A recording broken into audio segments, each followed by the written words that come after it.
And Oh, we're back. Oops. yeah, like we've never been gone. Whoops. I think hiatus. I accidentally spelled hiatus. Like, oops, accidentally forgot everything. But What? I just rolled out of bed. So That's alright. Fran and Serena are here. Hello. I should say, in the UK, it's 4 o'clock in the afternoon, and all I've done today is sit in bed and eat. I watched one movie called The Vanishing. It was very good. It's Dutch. Check it out. Mm. Can't even remember what I've done the rest of the day. Just press button. In the Press past button. in the past month, uh, what have we all done in the past month? Oh yeah, that's better rather than just the past day. Yeah. Okay, so I went to MagFest. I went to Washington D.C. I came back. We got a dog, and now I have a huge zit on my forehead, like I'm 16 years old again. Yay! What are y'all doing? I had Christmas and I got both Portals, both of which were awesome, and I also got Oh, you played Half-Life them? 2. I played Portal 1 and like half of Portal 2, Oh, cool. and Gladys is fucking the best villain in anything Is she, ever. where are you in the second one? It's Where been am I out in the for a second? couple of years, you can spoil. No, that's all right. I mean, I'll try not to give too much away, but basically, I mean, I'm not very far. Like Wheatley is still Wheatley, and I've seen a few clips of him on YouTube, and we're not as far as him kind of turning bad again. Yeah. So you know about that part, though, right? I do. I had that kind of spoiled for me. I think just because there was so much hype about that game and it had been out for a couple of years, like, and I love Stephen Merchant, and also I'm not really a gamer, so I thought, oh well, I'm never going to play them anyway. Like, I might as well like listen to all the clips and look at all the like fan art and stuff. So And then I realized, you got through the first portal? yeah, I did get through the first portal. I loved it. Yeah. Was it hard? How long did it take you? Not that long, like about 3 days. Is Yeah. that really long? I'm not much of a gamer. I don't really I have mean, for anything a to game like that, it's a little long, but you know, you're not a big gaming person, so I mean, I guess Yeah, it's I kind mean, of normal. like that was kind of me working out, to be honest. Like, what the fuck all the keys do? Like, how do I like walk forward? Like, and also like work and various other things. But I'm getting through Portal 2 much faster. I had a bit of a break before I started playing it, Yeah. so I'm like halfway Well, through. if you're not at the point where Wheatley goes bad, you're actually not at the halfway point yet. So Oh, really? you're like in the first quarter of the game. Oh, The damn. the second one Sucks. is And the thing much. is, like, The second one is like 4 times longer than the first one. So oh, okay. I mean, like, honestly, like, I'm loving them. The problem is, as well, like, they're not really, I didn't realize it, but I've got a notebook, so they're not really compatible with my PC. So for, like, a lot of the time, it was me just, like, fucking trying to get it to work on my PC. mhm. Yeah, I'm thinking about getting another one. Yeah. But that's another story for another time. And what else did I do this month? I didn't go to MagFest. Yeah. You are going next year though. Yes, I am. Are you confirming that to me right now? I am confirming it. Yeah, I thought it was confirmed. Yeah, I know. I was just wondering. Yeah, I thought it was understood. Yeah. I want you to come to my house first and then we can go to DC together. Oh yeah, let's do it. You can do like small town and then slowly go into big town Okay, cool. in America. So, Cool. Sorry, this is just like us planning our social lives. You can just like go and get a cup of coffee while this is happening, yeah. listeners. Serena, your new episode was great, by the way. Just saying. Oh, yeah? Yeah, it was funny. Was that the like series that got cancelled too soon? Yeah. Yeah, I haven't watched that yet, but I really want to. You know, it's so funny because I did tell you, like, that show, Lil Bush, like, everyone I know who likes it is not from America. But then everybody I know who doesn't like it is American. Well, how do you feel about it? I mean, I remember watching it, like, cause I remember when the promos were on. Like, I remember watching that show when it was new. And, I remember, like, the first couple episodes being funny, and then it just got kind of old after a while, and I'm like, But I remember, like, the art style being, like, oh, you could actually tell who that is, and, I mean, I remember some of, like, I mean, at the time, like, making fun of Bush was, like, at the time it came out, making fun of Bush was at, like, the tail end of, like, popularity. Like, it wasn't really a popular thing to do anymore. It was, like, at the tail end of the popularity of making fun of George W. Bush. So, I mean, I think it came out a little late. Then maybe, like, I think it would have been a little more successful if it had come out, like, a year or maybe beforehand. But, I mean, I remember it being alright, you know? Not, like, cutting-edge comedy, but, you know. Yeah, like, I didn't think, like, I always thought of it, it's like, you know, you don't watch it and you don't expect it to be like South Park. They're not going to make some big political statement that's going to make you be like, whoa. It's sort of more like, it's just sort of, to me, even though it was about these political people, how I watch it and how I enjoy it a lot is just sort of like, it's there and it's cute and it's just sort of these kids and they just sort of, it's just funny. Like, because, you know, they're based on these people, but I feel like they're really good characters despite that, like, just sort of in their own right. Mm-hmm. But like, they are, like, in themselves, they are, like, parodies, though, so. Exactly, like, they come from that. Like, Cheney obviously comes from Cheney, but, I remember really liking the Cheney kid. He was so funny to me.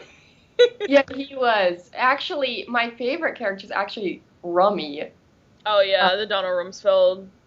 Which I don't know, he's just, I think he's the most balanced one because he sort of is the most taken from the real person, and then he's also got a lot of just sort of his own stuff in there. Yeah. Little Bush, we're so relevant. Sounds really interesting. Like, I've never even heard of it. Actually, the only episode that's interesting that you say you like the first episodes, because the only episode I don't like is that very first one. I'm taking, like, besides the pilot, like, I don't know, when it first aired, it was, like, because it was still, like, I guess I remember because it was still, like, new, and no one had really done a thing like that before, even though people had made fun of Bush before, obviously, but, I mean... So they're kids, are they? Is that what it's about? Yeah, it's basically just all these political figures if they were kids. Yeah, see, I think that's an awesome idea. I mean, it's certainly, like, an original take on making fun of politicians. I mean, if you're going to do something about politicians, you might as well make it original. Yeah, I'd definitely be interested to check that out. Like, favorite comment about Little Bush. You guys, that's, like, you don't even know, like, Serena, you can't even imagine how, like, how many years, like, just people have not talked about that show. Well, I know because I used to watch it, like, when it was out, and I remember liking it, but I never got to see all the episodes, and then, like, 2 days before I came back from Christmas, I went to this used DVD store, and there was season 1. I was like, I'm gonna buy this and just watch it, and I was just sort of fell back in love with it. Yeah. It's great, isn't it, when you find stuff like that? Like, there are so many cartoons from when I was a kid, like Pinky and the Brain, Hey Arnold. Hey Arnold, I'd seen, like, pretty much every episode, and I just kind of rediscovered it as an adult, whereas Pinky and the Brain, I'd seen, like, 1 or 2, and then as an adult, I got back into it. And I'm, like, addicted now. Like, I've downloaded every episode. I watch it all the time. It's, like, one of my favourite comedies. Mm-hmm. Yeah, I was like that with Ren and Stimpy, because, like, we never got it in Canada, and I was just, you know, it was just sort of this thing that you saw references to, and you kind of always wanted to see, and then when I grew up, yeah, I know what you mean. It was always, like, referenced in The Simpsons and stuff, but, yeah, I was the same. I didn't watch it until I got older. Yeah, and now I love it. Actually, I remember how I first got into it is because they only showed John Kay's other show here, The Ripping Friends, and so I was like... Oh, I'd never heard of that. Yeah, it's not very good, but it's well drawn. But it's just sort of this generic superhero show with, like, poop jokes. Mm-hmm. Yeah, maybe they didn't think Ren and Stimpy would translate so well. Although, to be honest, it's so fucking weird. It doesn't even feel like inherently American, or it feels like it's just completely it's its own thing. I think I went through a big rediscovery phase of SpongeBob when I turned like 17, and I'm like, wow, I'm the only 17-year-old in this world who still watches SpongeBob. But then like I got into like Tumblr and stuff, and it's like, oh my god, you know. Yeah, it's so you realize like there's an audience for everything when you get online. Yeah, I watch SpongeBob every day. It's like, I don't know. It's awesome. Yeah. It's awesome. Me and my friend, actually, you know, she's kind of, I think she's my second cousin. I can't quite remember, but like, we used to like, I don't know, we must have been about 13 at the time, and we started like a free website that like probably no one looked at, about like noses, and like all our favorite people with like long noses. So there was like Alan Rickman and a bunch of other people, and then Squidward. Okay. Because like we thought they were sexy. Well, Alan Rickman anyway. Alan Rickman's voice is sexy, I think. Yeah, Alan Rickman's voice is sexy, as is Jeremy Irons, but we've discussed that. We discussed Jeremy Irons already. We have many a time. We can discuss Alan Rickman. Alan Rickman, yeah, he has got a very sexy voice.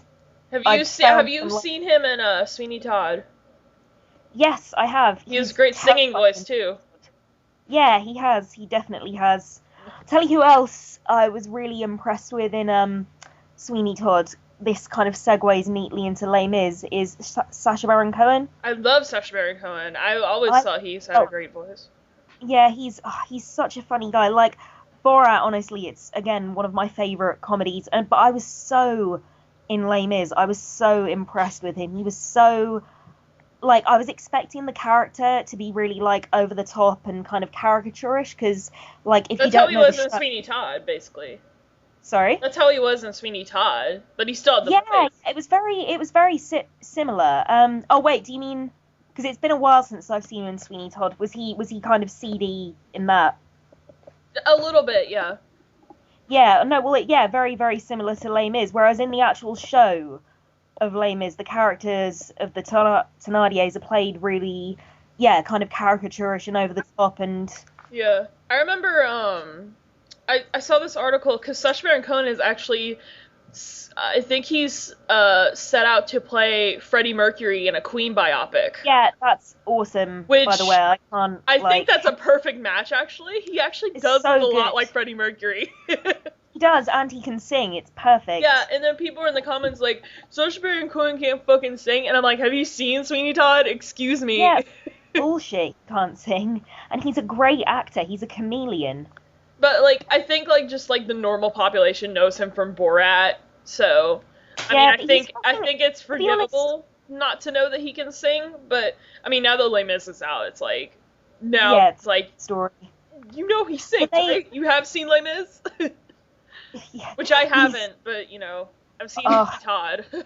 Les Mis was perfect, and, like, I've got to say, like... Okay, no. Okay, you like Russell Crowe in that movie. Yeah, I do, and that's what I wanted to say. Explain why, because you're in the minority.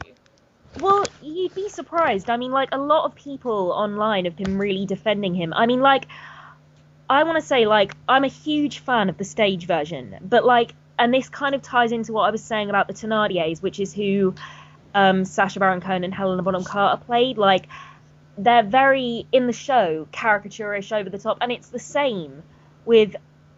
I don't want to say he's caricaturish in the show, but it's very big and booming and high energy, because that's what a stage musical is, or often is. Whereas the film was a very, very different story. It was played very gritty. There wasn't loads of pretty singing. So the fact that Russell Crowe's singing wasn't pretty didn't bother me at all. And Javert, to me, you know, all this kind of obsession and self-importance and how flawed he is, but, you know, how he also believes that he's basically decent and doing the right thing, and he has absolute faith in that. That, to me, is very similar to the way Russell Crowe comes across as a person, as very flawed, as very self-important. And it didn't have to be big and over the top. It was just all kind of beneath the surface. And like one thing that Doug said in his review, which I didn't agree with, to be honest, is that, you know, he was next to Hugh Jackman, who was kind of acting his arse off, which is true. But well, Hugh Jackman's a Broadway.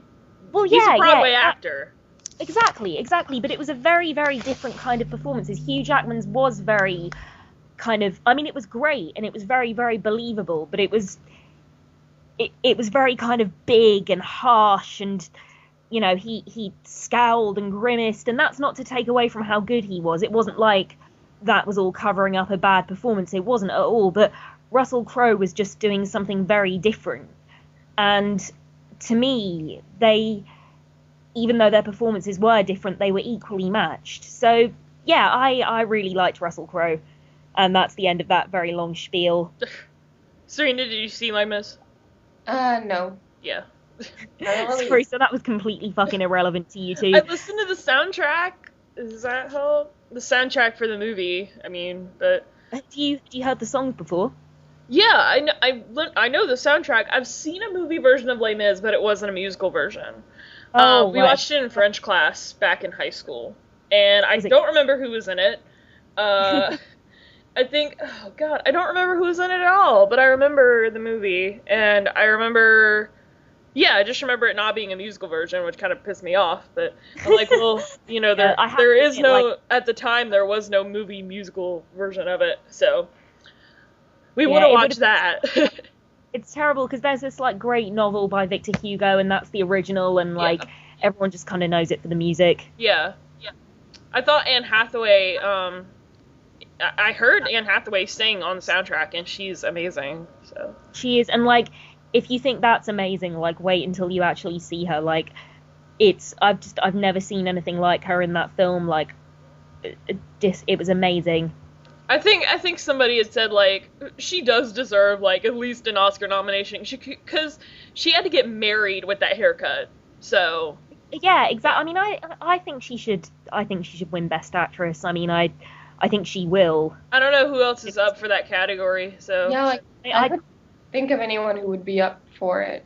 I think Jennifer Lawrence, but I mean, I inherently love Jennifer Lawrence, and I think she's lovely and beautiful, and I want to have her children, but I mean, I haven't seen Silver Linings Playbook, so I really want to see it, though, because I think I heard a factoid that said it was the first movie in 30 years, Silver Linings Playbook, I heard it was the first movie in 30 years to be nominated in all of the actor categories and Best Picture. Oh, really? Because it's in, they have won Best Actor, Best Supporting Actor, Best Actress, and Best Supporting Actress. And Best Picture, oh wow. And Best Picture. Because Bradley Cooper is in it for Best Actor. Jennifer Lawrence is in Best Actress. Robert De Niro's in Best Supporting Actor. And I forget who's in Best Supporting Actress. I'm really, really fond of Bradley Cooper. Like, he was on Graham Norton, and he was just such a, like, big, sweet, lovable oaf. Like, I don't even know who else is up for Best Actor, but I kind of want him to win. Yeah. Also, he totally had a man crush on Stephen Merchant. If you watch the two of them on Graham Norton together, you'll see what I mean. Yeah. Yeah, first film in 31 years to receive an Oscar noms in all 4 acting categories. So that's pretty impressive. What was the last film to do that? The last film to do that was. I'm looking online right now. It was a Warren Beatty film called Reds back in 1981. I thought you said it was a Warren Beatty film, didn't you? Yeah. Yeah, I heard Warm Baby. No, it was a Warren Beatty film. It was a Warren Beatty film. Jackie Weaver is Best Supporting Actress nominee for Silver Linings Playbook. So they also were nominated for Best Picture, Best Director, Best Film Editing, and Best Adapted Screenplay. So that's a lot. That is a hell of a lot. That's very impressive. I didn't even know it was an adapted screenplay. Is it based on a book? I think it's based off a book. I think it is. I don't know why I said it. Like, what the fuck else would it be based off? Like a toaster. Yeah. Yeah. What a completely redundant question, Fran. Yeah. You idiot. And then So, Jennifer yeah, Lawrence, I hope she wins, actually, because I love her, so... But, she's up... We'll see. This is relevant, that she's up against Jessica Chastain, who's in Zero Dark 30, who, it was reported this week, that she is dating Tom Hiddleston.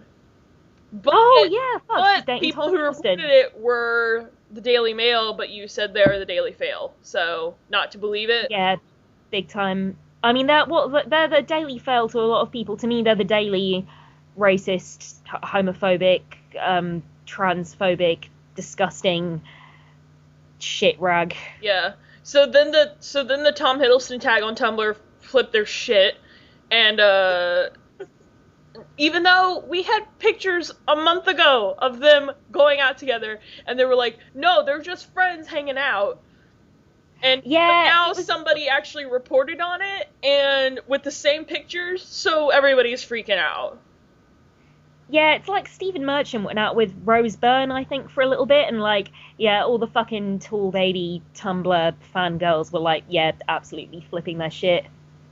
As if they stood a chance. Yeah, I know. That's because I have friends who are bitter about it, and I'm like, yeah, you can be butthurt about it, but it's like, do you really think you have a sliver of a chance? You know? I know, I do understand it though. I know what you mean, but I was butthurt when I thought Stephen Merchant was going out with Rose Byrne. Yeah. I was seriously butthurt because I'd gone to his show Hello Ladies, and honestly, I went it's so sad. I went all dolled up to his stand-up show, right? And he the whole premise of the show Hello Ladies was he wanted to meet a wife, because he's if you listen to the podcast and stuff, he's kind of a loser and never really had that much luck with women, and there was a bit where he needed someone from the audience to act out his GCSE drama play, which is really bad, so that was part of the joke.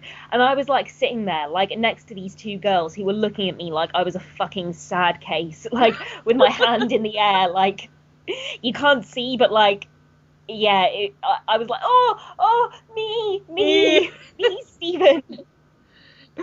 So pathetic. But then they went to someone else. And it did go to someone else. I'm so sorry. Get to see my hot butt. Can I talk about... I'm not going to talk about MagFest, because everybody and their uncle has talked about MagFest, so I'm not going to talk about it.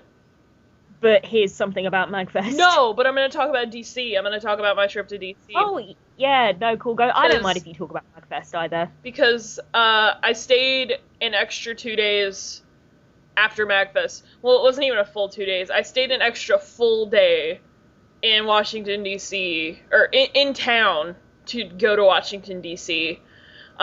Didn't stay at the Gaylord.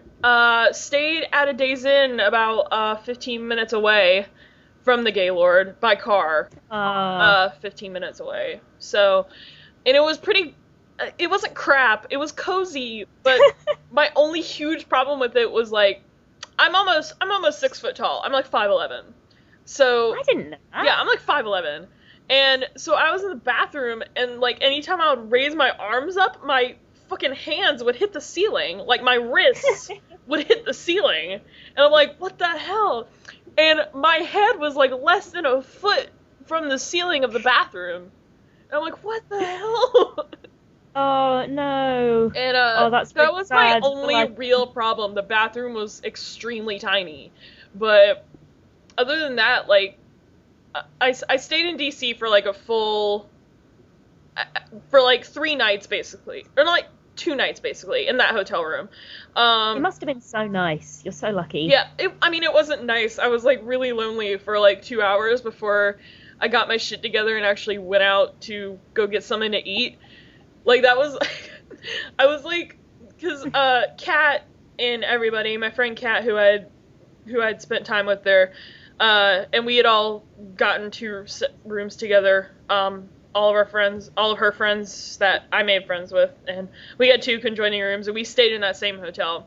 And they dropped me off back there, and then I found my room, and I checked in. Oh, by the way, they almost didn't let me check in, because... Why? Because I wasn't 21.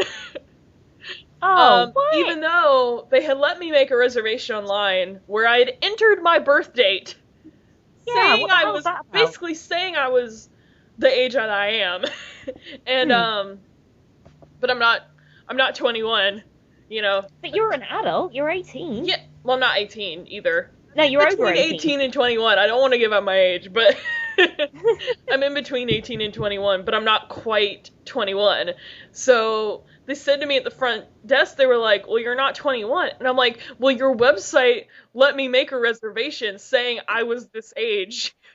If it's against policy to let a 21-year-old or an under 21-year-old stay here, then you should have it where when you make a reservation, you enter your birth date and you're under 21, there should be a little thing that pops up that says, hey, you're not 21. You know? Yeah, I exactly. That's I was their so problem. mad. And I'm like, well, your policy, I hadn't actually read their policy. Your policy said 18.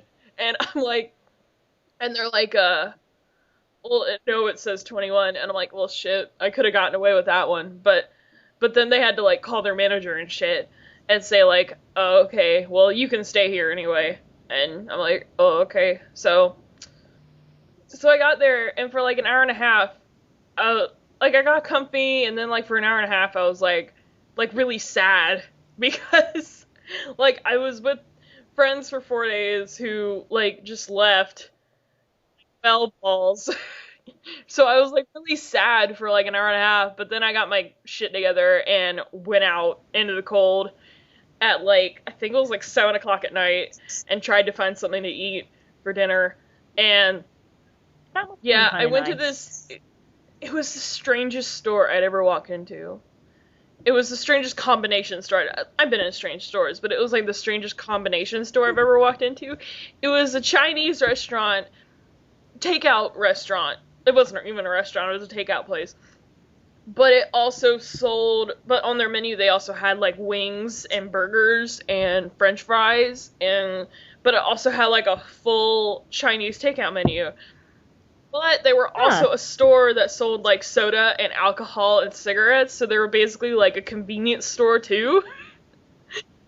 That sounds It was really amazing. weird, and it was just, like, a corner store, and it was kind of crap, but the people there were really nice, so, but they gave me enough food where it was, like, I got sweet and sour chicken, 2 egg rolls, and then 2 sodas, like, one soda for that night, and then another soda to carry into the morning, and then, because I was just gonna be like, but they gave me enough food where, like, they given me so much food, and it was, like, under $10 to get all of that, but they given me enough rice and chicken that I ate some, and then I got full, and then I put the rest in the fridge, little fridge in the room, and then I ate the rest of it for breakfast in the morning.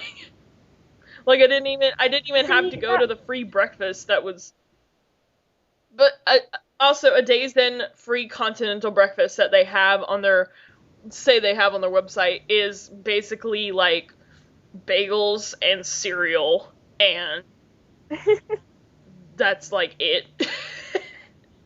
It's awesome, though. Like, to be honest, I really, really like going on holiday on my own. Like, I think just being somewhere new for me, like, I only really get sad when, like, I'm in my hometown and, like, I haven't got all my friends around me, because all my friends, a bit like you, Greer, like, they're all kind of off in other places, but, like, I went to New York on my own, and I loved it, because I loved the freedom. I loved the freedom of, like, not having to be at anyone else's behest. Like, I could eat where I wanted, and I could do what I wanted, and, yeah, I mean, like, yeah, I suppose there's, like, something you can take from that, I guess. And, I mean, like, it was, like, really quiet, and I just, like, well, when I was done being lonely, I actually, like, got to have, like, a moment of peace, you know? I was like, I could finally breathe, you know? I'd been around constant social situations for, like, 4 days, so it's just like... Yeah, and some quite intense ones by the sounds of it. It sounds like there was a lot of intense shit going on at MagFest. Yeah, which I don't want to get into, because I wasn't a part of any of that, so it was like... I got back, because I didn't have any internet while I was there. I don't have a smartphone. I'm not white and privileged enough to have a smartphone, or a laptop, or anything with me that connected to the internet.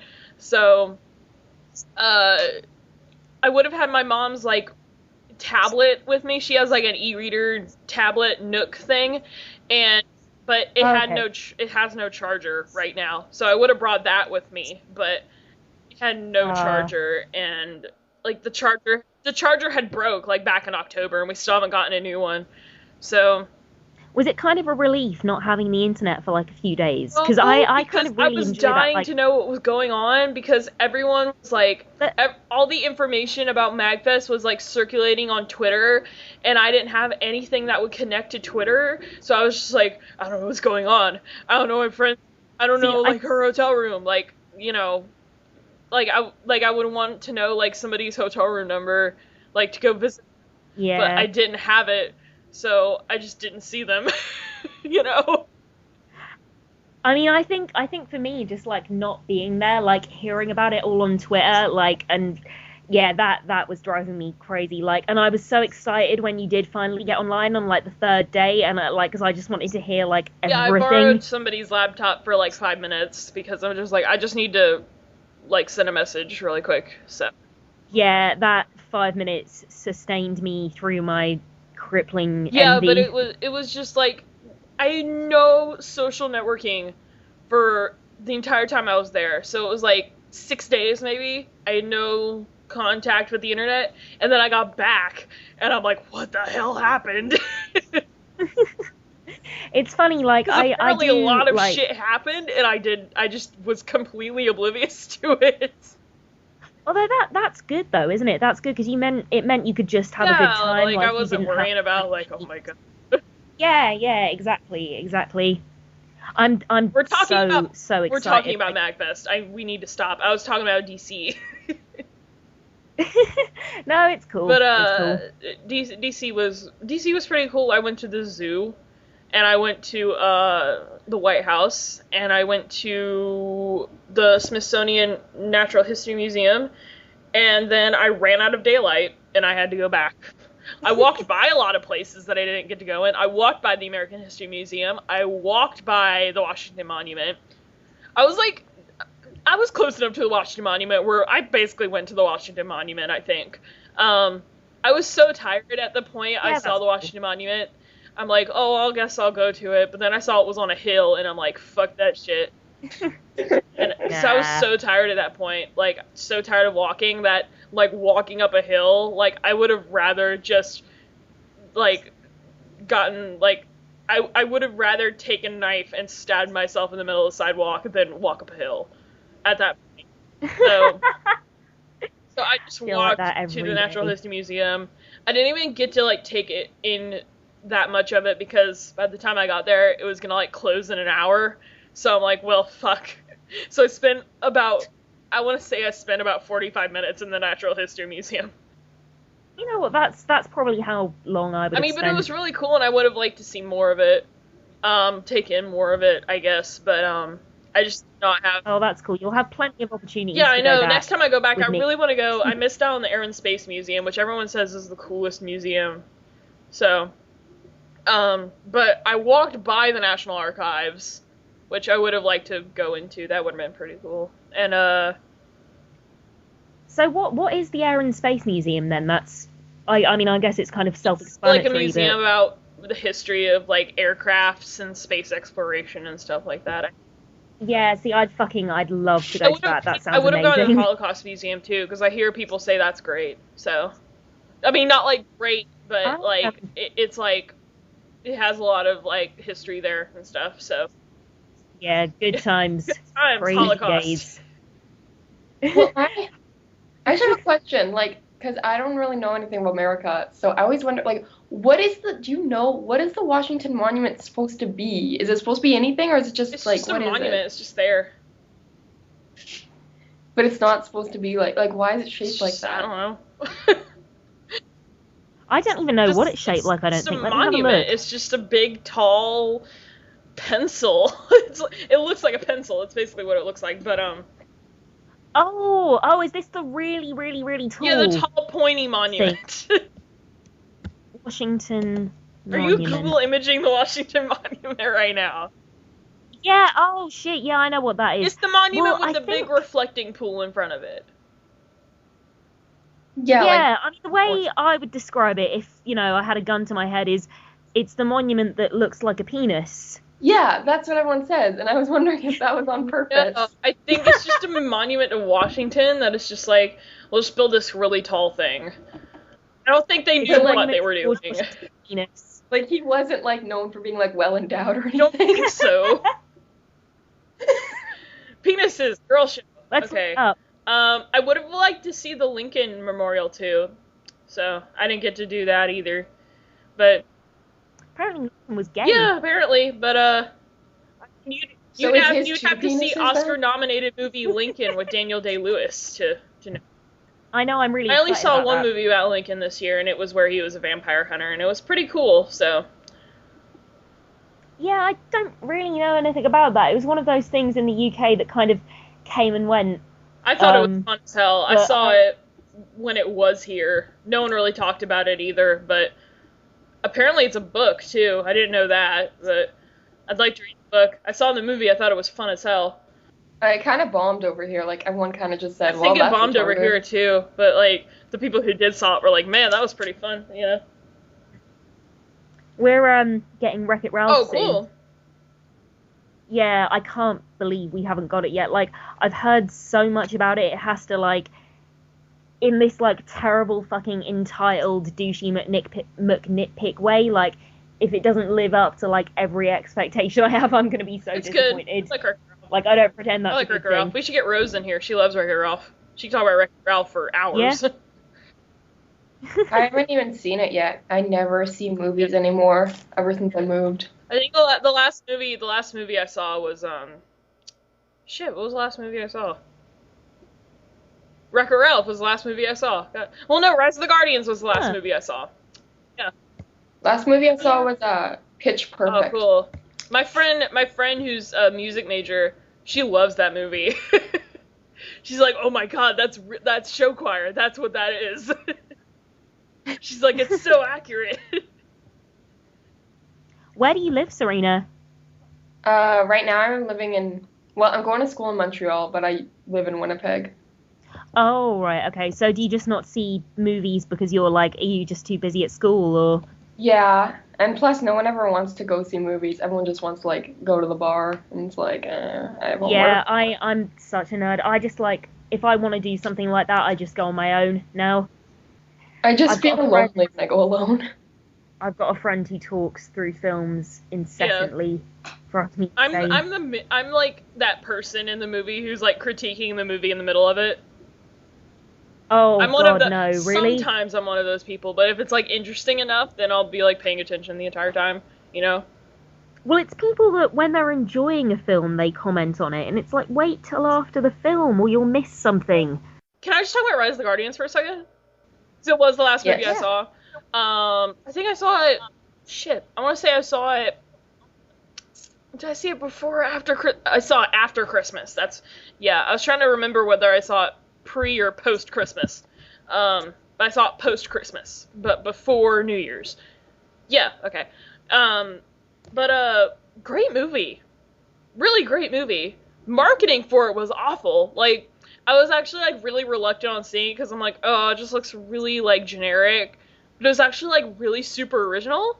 Like, the marketing for it is awful. Like, it's making it come off as like some generic ass shit, but Yeah, like wacky characters. it's and, really crazy original. hijinks. Like the designs Really? are original, and the characters are really great, and the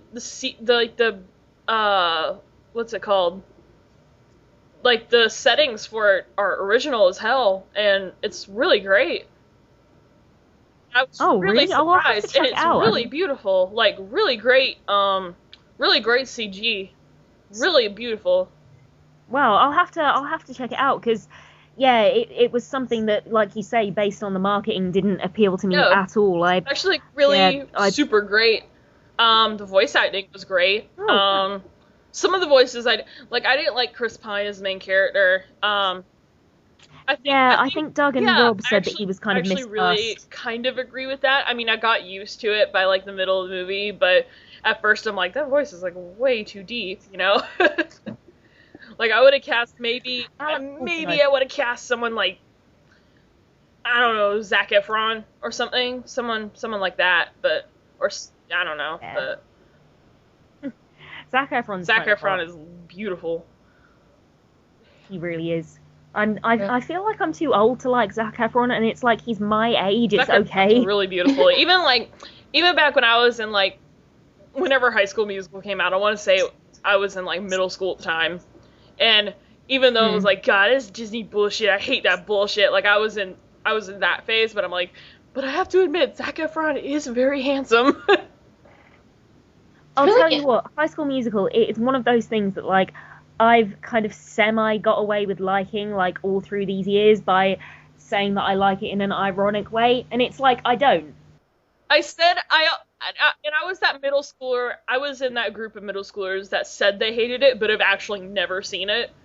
Yeah, I mean, I'm like that with a few things, but then there are certain things that, like, I wouldn't say I'm like that with Twilight, but I can completely understand why some people are, where you can't help yourself, you just like the big, like, fucking cheesy, silly musical. Yeah. And you're not proud of it, and you know that it's shit, but you like yeah. it anyway. I'm avoiding saying guilty pleasure. Yeah, because I have a problem. Have I explained why I have a problem with the term guilty pleasure? Yeah, which I completely agree with. I mean, I think you have. Well, you've talked to me about it. You've never talked about it on here. I mean, might be an interesting thing to talk about. I have a problem with the term guilty pleasure because I don't think if something makes you feel an emotion, I don't think you should feel insecure enough to feel guilty about it. That's all. You know, if you like Justin Bieber music and it makes you feel an emotion, you know, why would you feel guilty about having an emotion? I don't know. I agree. Like, I love Katy Perry. I have both her albums, and I went to see the movie, and everyone's like, "Oh, it's like your guilty pleasure music, Katy Perry, and Kesha." And I'm like, no, I legitimately like Katy Perry and Kesha, and I feel like I can stand behind that. But, like, I guess that's my problem with it. I mean, it's okay, like, I guess it's okay to, like, you know, just say it in passing, like, oh, yeah, whatever, but I don't know, I've always had, like, a problem with it for some reason, you know? Well, I don't think people should feel like they have to be genuinely embarrassed for the things that they like. Yeah, and it's the media and society that does that to people, and it sucks. Yeah, I mean, I suppose the only thing that I think is, if something's like, if I liked, like, I don't know, I'm trying to think of it, like, there are some really sort of, like, vile, kind of racist, sexist comedians in the UK that are kind of, like, they're from sort of another era, like, you know, they'd never be allowed on television, but, like, if I liked them, I'd be embarrassed about admitting it, but I think that's because I think that's very different to being a fan of High School Musical or Justin Bieber, because they're, like, I would be willing to say about High School Musical, yeah, the writing's terrible, the acting's terrible, but I still love it, and I think that's very different from saying that it's a guilty pleasure, whereas I think the only thing you should not even feel guilty about liking, but kind of question why you like, is if something is genuinely kind of morally flawed, I guess. I mean, yeah, I guess so. Yeah.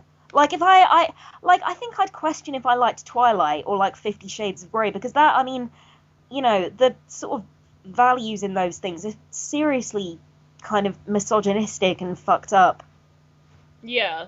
And, I mean, I don't know, and I'm not shaming anyone else who isn't, like, who does use guilty pleasure, who maybe is ashamed about some of the things that they like. I'm not shaming anybody about that, but I'm comfortable enough with myself where I cannot feel guilty about something making me happy and then saying it to the world and not feeling bad about it. Like, not feeling like, oh, people are gonna hate me.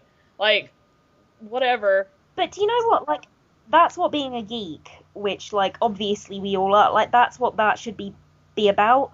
Like, I think there's a great quote from Simon Pegg, which I should find, which I think you'll really like. Being a geek is all about being honest about what you enjoy and not being afraid to demonstrate that affection.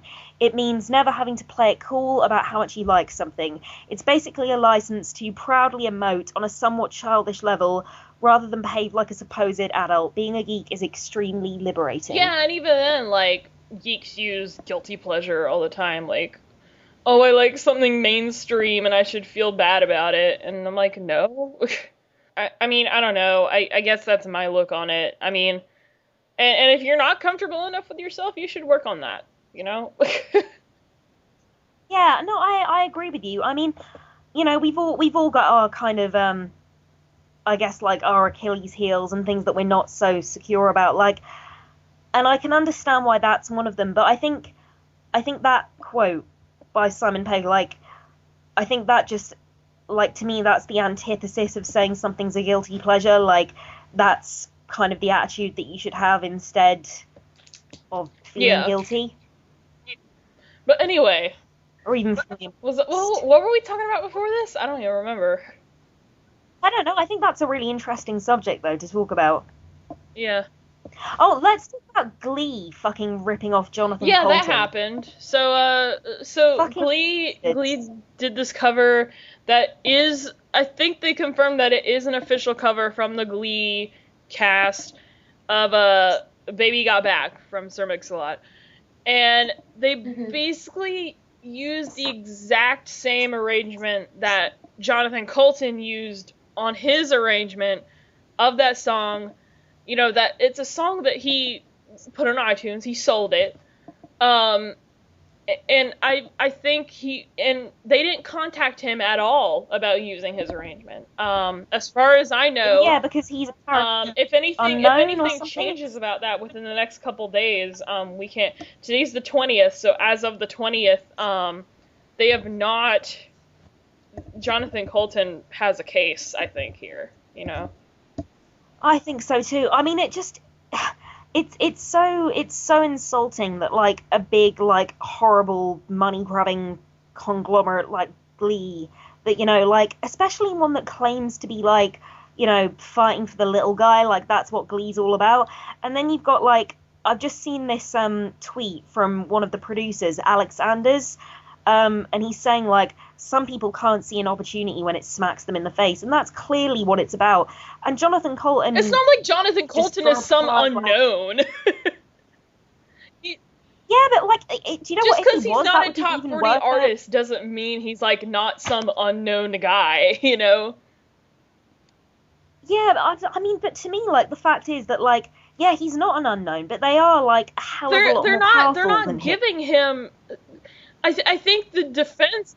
They're not giving him exposure. They're not giving him a shout out. They don't mention him at all. Unless people know it's from his arrangement. They're not giving him exposure at all. Yeah, it really... Yeah, they can fuck off. Like, I'm so done with Glee. I've been done with them for, like, 2 years. Like, it just got boring to me. I'm just like, whatever.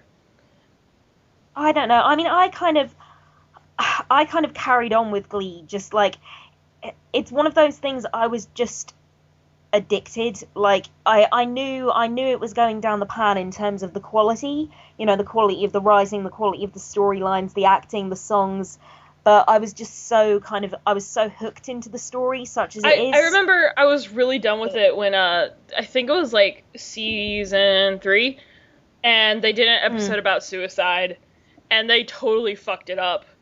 In my eyes, they completely fucked it up. Well, what did they do? What do you mean? Well, like, what, did they have, like, a bad message about it or Basically, something? yeah. They had, like, they were just really making light of it. Like, it was a serious episode. It was a serious episode about suicide, and they were just, like, really making light of it, and I just, like, was really offended. How do you think they were making light of it, just out of curiosity? Because, like, one of the lines, I think, like, the teacher was like, you know, I got a C on my paper once and I thought about killing myself. And I'm like, what the fuck is wrong with you? Like, why would you put that in? Why would you put that in? I know, I kind of got what they were doing there. The context of it was, he was talking to the students about, we've all at some point, or like a lot of us at some point, have felt so low that we've kind of thought about it. And I agree that, like, feeling genuinely suicidal is very different to being, because what it was that he copied someone else's paper and he got caught out and he was ashamed. And we've all genuinely felt that kind of panic and that shame and not knowing how to get out of something. And I agree that is completely different from being genuinely suicidal. But I didn't think they were making light of it. I think they maybe didn't necessarily understand it the way they thought they did. But I thought in terms of the character and what the character was going through in his performance, Max Adler, I liked him as an actor. That. I liked him on that show. Yeah, me too. I don't think he's on the show anymore, which sucks. A lot of the actors that I liked on that show are gone now, and it sucks. Lauren Zeisey, the big girl. Yeah, I liked her. She was the act. Awesome. I think the character was like really flawed. I think, but like they could have done more with that character. I think, but I like the actress. What they did do. I think a lot of the actors on that show are like really good. Like Chris Colfer, I think, is an amazing actor. Chris Colfer is perfect, basically. Darren Criss is a good actor. Everyone likes Darren Criss, so. Yeah, that's pretty universal. But yeah, I think they've really wasted an opportunity with Glee. They recognised that their main demographic were teenagers, and gradually they just started taking it less and less seriously, and that's so insulting. Yeah, especially when it's like, I mean, yeah, you can be a less serious show and be a platform, but when it's with teenagers who are like some of the most fucked up demographic, just saying, because teenagers are so like, most teenagers are like so just unstable. Like I remember when I was a teenager, I was just like a fucking wreck, and the teenagers are changing all the time, and when you can use it as a platform to speak to teenagers, which is some of the hardest demographic that you can actually get through to, then... Yeah, exactly. They really, Glee is so huge, if they worked harder and they said more important things and they said them in a, more realistic, grounded way, then could really I think Ryan Murphy should concentrate on American Horror Story, because I hear people like that. Yeah, I agree. So. But the thing is, the problem with Glee is that I think he has just been concentrating on American Horror Story. I don't think he's been paying Glee any attention, and I think that's precisely why it's kind of gone down the shitter. Yeah, it's a shame. It had a lot of potential, that show. I agree that it had, like, potential, but I don't know what happened. Anyway, breaking news, as of the 20th, as of right now, Barack just took the presidential oath of office and begins his second term. And the ceremonies are tomorrow morning. His speech is tomorrow morning. So that should be great if you like Obama. That's awesome. I like politics. Oh God, get away from that. No, that's all right. We're saying we like Obama. That's okay. Yeah, okay, we can say that, I guess. We can say that. That's not really politics, because I kind of... that's not really you politics. You can like Obama as a person. I like Obama as a person. I like him as a politician. But I also think he's kind of a hottie. Yeah, my mom likes him. Yeah, I do. He's a silver fox, Obama.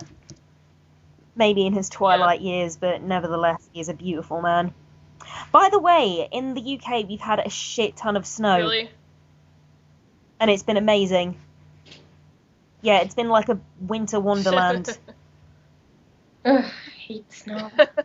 Do you? Oh, I guess you get a lot of snow, right, in Canada? Yeah. Oh, sorry, that sounded so ignorant. Like, is it just like snowing? Is it snowing all the time there?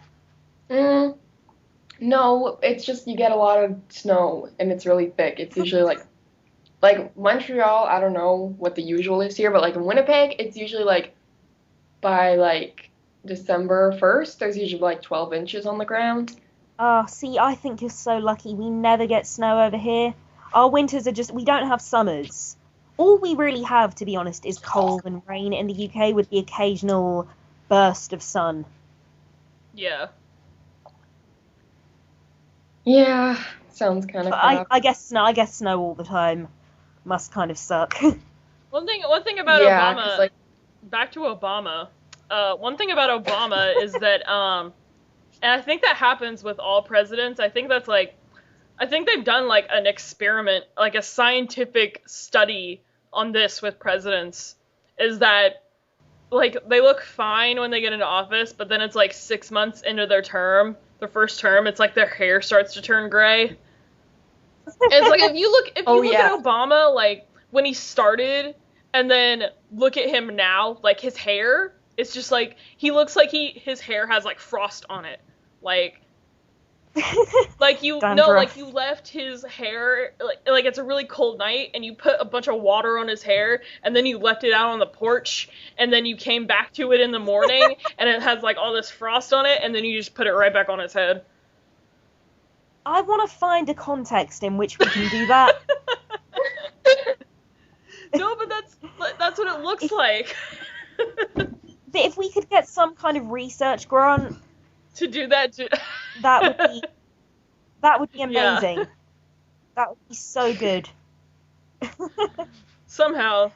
I'll tell you one thing I did over Christmas. I read To Kill a Mockingbird. American literature, yay! It was amazing. I loved it. I'm going to watch the movie tonight because I haven't seen it yet. A lot of people say they like the movie better than the book. The movie is different because I was just saying that the movie is very different because the book, or at least I found, the book is very much about the kids. The movie, it focuses a lot more on the trial. It's really more about the that's interesting because what I really liked about the book was seeing it through their eyes. Like I really liked Scout as a kind of, I don't know, as the sort of overseer of all this and how she kind of perceived it. Like, I mean, do you get any sense of that in the film, Serena? Yeah, at the beginning, but sort of the third act sort of just goes into like straight up like Law and Order territory, just like the trial and showing it. I mean, maybe that is just more, I don't know, kind of engaging from a cinematic perspective, but I mean, it does seem like a shame because for me that was the real draw of the book, like the way they perceived kind of the time they lived in and the racism, the prejudice, the hypocrisy. Like, it's much more interesting seeing those things through children, I think. Yeah, but the movie, you should still definitely see it because it's still really good as a movie on its own. And those 3 kids they cast in it are like so perfect. They did it like really well. Yeah. Yeah, there's so many actors out there. Like, Stand By Me is another example. Like, the kids in that are incredible. And it just makes me think, like, why the hell did they hire those 3 kids in Harry Potter? They were awful. Really? Oh, I thought they were okay. Oh, God. I think just because I'm such a big fan of the book, like, for me, and as well, because they were cast against, like, so many talented people, Alan Rickman, like, Richard Harris, Michael Gambon, Maggie Smith, like Gary Oldman, and just comparatively, they just I like Emma Watson. Wooden, I thought. I think Emma Watson has turned into like a full-fledged actress. I really love her. I really want to see what was the most recent film she was in? The one that had Perks quite of Being a lot a Wallflower? Yeah. I want to see that. Yeah, I've heard very good things, I have to admit, but I didn't like her in Harry Potter. I mean, actually, to be fair, I thought Daniel Radcliffe got better. I saw him in The Woman in Black. And I like Daniel. I like Rupert Grint. I like him too. Yeah, I like aspects of his performance. Like, I think he's a really good comic actor, and I think he's probably the most natural actor out of the 3. I thought he was really good in like the third one. I thought I liked him in Prisoner of Azkaban a lot. I remember his performances the most in Prisoner of Azkaban and in Deathly Hallows Part 1. I think the sad thing with Rupert Grint is I think within all the films he is actually the best actor, but you don't see him in anything. Like, whereas Daniel Radcliffe and Emma Watson, like, for all their kind of sort of questionable faults as actors, like, they're making really, really good choices. They're keeping their faces out there. They're really prolific. Whereas Rupert Grint, either he's just not that castable, or he's not, I don't know. Maybe he's taking a break from acting, I don't know. If I was just in, like, constant movies for... How many years did they film Harry Potter? Like, I know it's, like, 8 movies, but, like, how many years did they film Harry Potter? Over 10 years? Like, I don't know. I'd want to take a break from acting for a little while, too, you know? I don't know how Emma Watson and Daniel Radcliffe still do it, you know? Well, Daniel Radcliffe said he was terrified of taking a break in case people forgot about him. That's a good point. Or in case people stopped taking him seriously as an actor and they just saw him as a Harry Potter kid. Which, that would be another thing I'd be afraid of if I were him, you know? But Emma Watson... Yeah. Emma Watson has so much popularity, like, especially with the male demographic, you know, because she just got really, really beautiful, that's true. You know? There was a Facebook group before she turned 18 that was like, I don't know, it was something like, I've got dibs on Emma Watson's virginity, That's which really is kind creepy. of sick, but kind of funny. Yeah. Yeah, I have to admit I joined. Yeah, I would too. No, but I still love her. Like, I think she's a really good actress, to be honest. I think Prisoner of Azkaban is probably my favorite. I like Goblet of Fire a lot, actually. Yeah, I like Goblet of Fire. There were things in it that I thought were dealt with really well, like Cedric's death. I thought was really like harrowing. And I like I'll always like the first one too. And I like See, I just remember disappointed with the first one. It's a shame.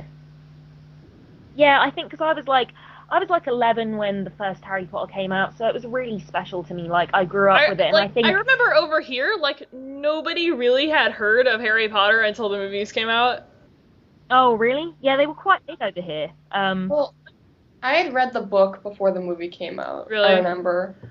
I was so young. I was in grade 2 when I read that book, the first one, and then when I saw the movie, I was, like... I guess I was still in grade 2, and I just sort of really liked it. But then I actually saw it again in English in grade 12, and I kind of was like, wow, this sucks. Yeah, I don't know, I guess it's just like, I don't know, it's like cute, you know? It's like, it's the first one, it was the start, you know? Yeah, I mean, I guess it is cute, but I don't know, it just felt very like, it felt like lots of kind of, for the time, admittedly, very good set pieces, but set pieces that were nevertheless kind of strung together. I like the very last movie. I really, really enjoy, just because I have good memories of it too. Me too. We saw the midnight showing for it. Me and like 10 friends, you know. Yeah. Oh, awesome. It was really cool. So. Yeah, I think experiences like that really help. Like, I saw Watchmen at an IMAX theater, and like Watchmen didn't get very good reviews, but I loved it. I thought it more than did the comic book justice. I'm in the minority that really likes Watchmen, the Watchmen movie. Yeah, I like it as much as the first two Batman even films. though like I had actually read the comic before I saw the movie. Me too. And like the comic is so dense, like you kind of think they couldn't possibly like pack it all in, and like while they don't, it's still a good film. That like it's still, you know, cinematic in its own right. By the end, I'm like, well, where was the big vagina tentacle monster? Like, I was really disappointed about that, but yeah, so was Linkara. I thought it was still a good movie. Like, I liked the acting in it a lot. Yeah, I thought it was kind of perfect. Like, I loved the way it was directed. I loved the acting. I loved the writing. There's something about Zack Snyder's directing that's like, there's something in it that you just have to appreciate, I think.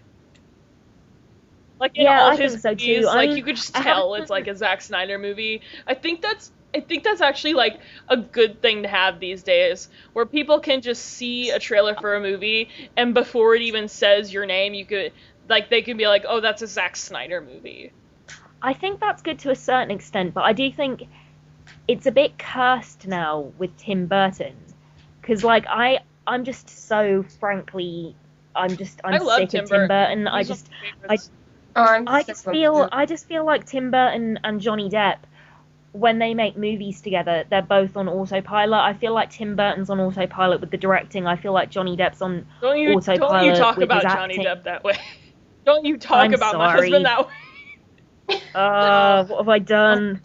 Fangirl was hurt. Me and Johnny live on a private island together. If you didn't know, his private island, you know. Oh, yeah, no, I did know that. Yeah. No, that's common knowledge. Ever since he broke up with what's-her-face, baby mama of his children. Vanessa. I don't even remember her name anymore. I don't know what.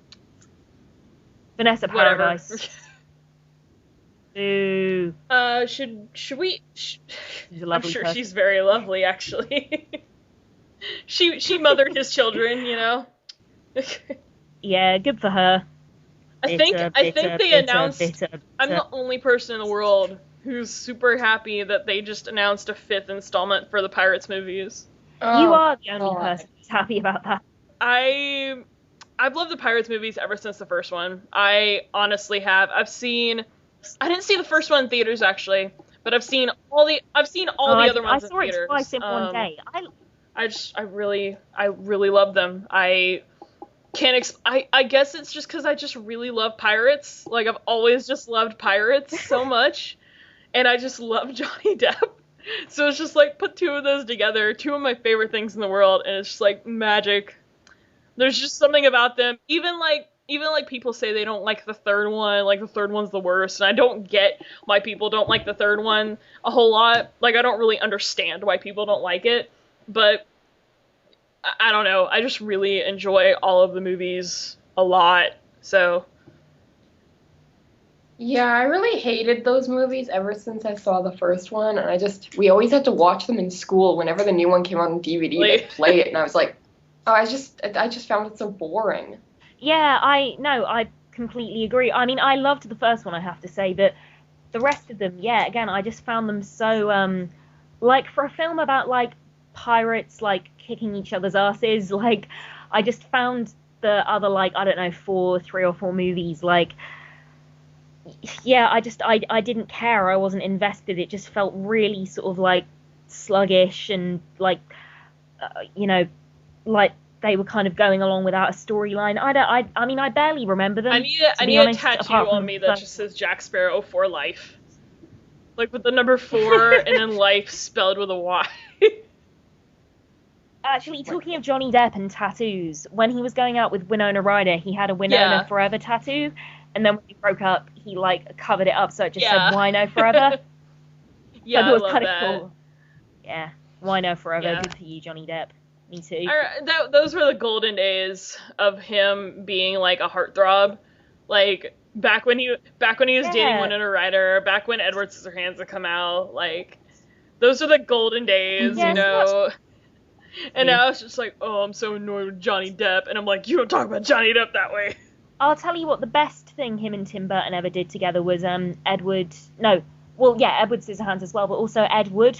Yeah, I love Ed Wood. Corpse Bride is good too. Yeah, Ed Wood's a wonderful. I was not impressed. I like Corpse Bride a lot. I heard Frankenweenie was really good, actually. I haven't seen Frankenweenie. Yeah. I really want to. It's based off one of his short films that he made a long time ago, Tim Burton. It was like one of his very first claymation short films that I've seen. I think it's on A Nightmare Before Christmas, like the Nightmare Before Christmas, like special edition or something. Yeah, it is. I've got it. I haven't seen it in years. Like I really like it, and I'm like, oh, they're making a movie about that. Whoa! And apparently it's really good. So I liked things in Corpse Bride. I liked some of the songs. I liked a lot of the animation. I liked the characters. I just didn't feel. I felt like a lot of it was quite heavily lifted from Nightmare Before Christmas, just in terms of, like, there's a song, the wedding song in Corpse Bride that is, I mean, just in the kind of rhythm of it and the way the song plays out, the kind of characterization, it's hard to explain until you hear it, but I just feel like it's so heavily lifted from Making Christmas that I kind of couldn't get past that. And I thought kind of some of the comedy sort of fell flat. God, I can't talk today, but Yeah, I don't know. I thought it Uh-huh. had good bits. But I just really like the Pirates movies. That's all I'm trying to say, really. I just really like the Pirates movies. No, I think you've made I that love clear. them a lot. It's Made that perfectly clear. I'm in the minority. It used to be the majority where like everybody loved Pirates of the Caribbean. I remember that, and that's when I felt But now that you're in the accepted. minority, it's cool That's when I again. That's felt how it works. accepted by Don't you know? society, and now society has cast me out. It should be a Just minority like group. I'm living Les Miserables. Actually, like that is my misery, is being thrown out by society because I like things that people used to like, but then it became not cool anymore. I'm like, but.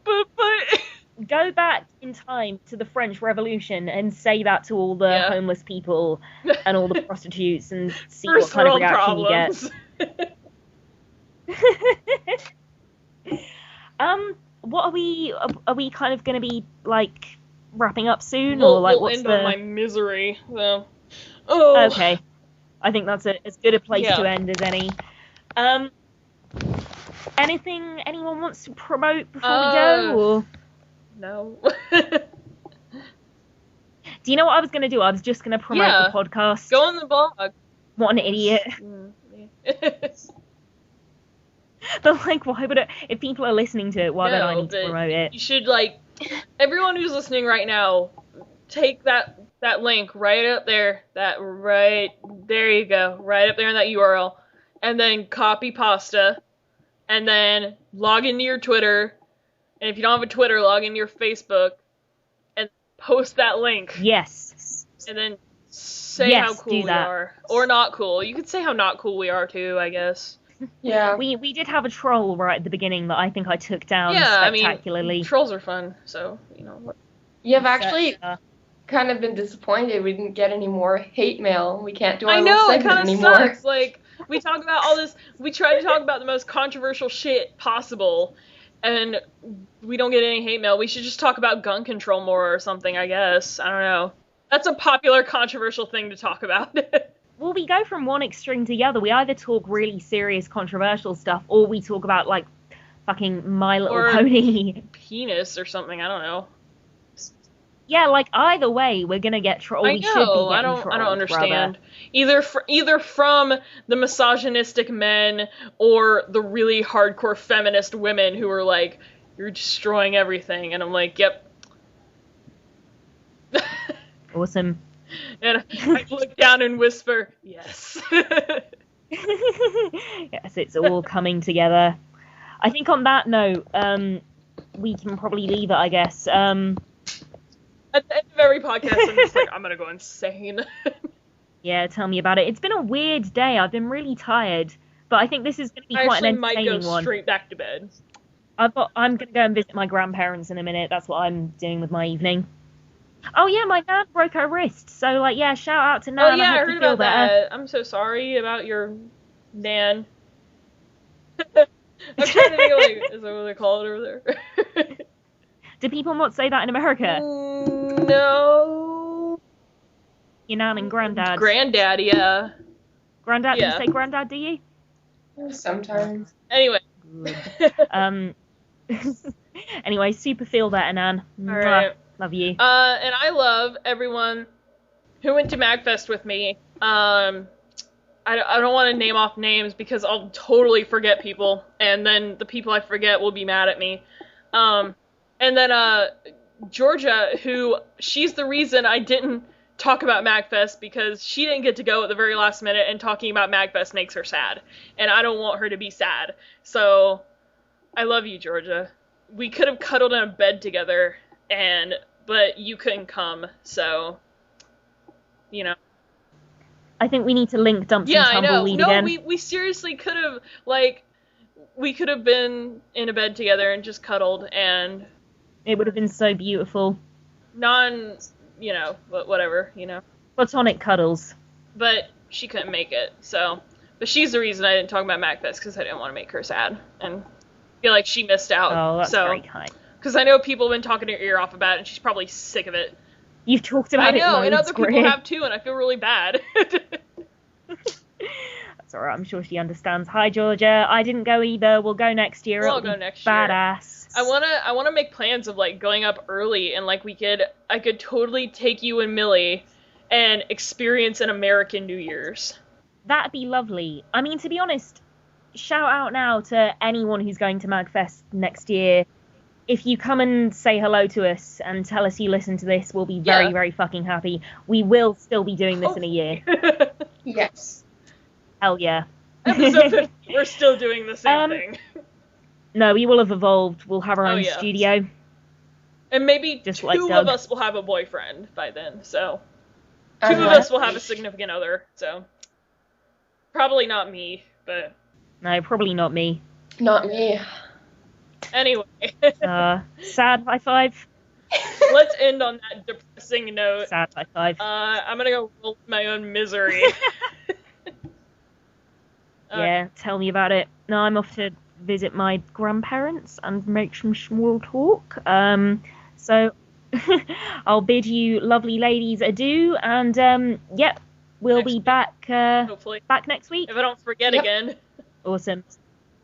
Alright, bye-bye. Bye, everyone. Bye bye.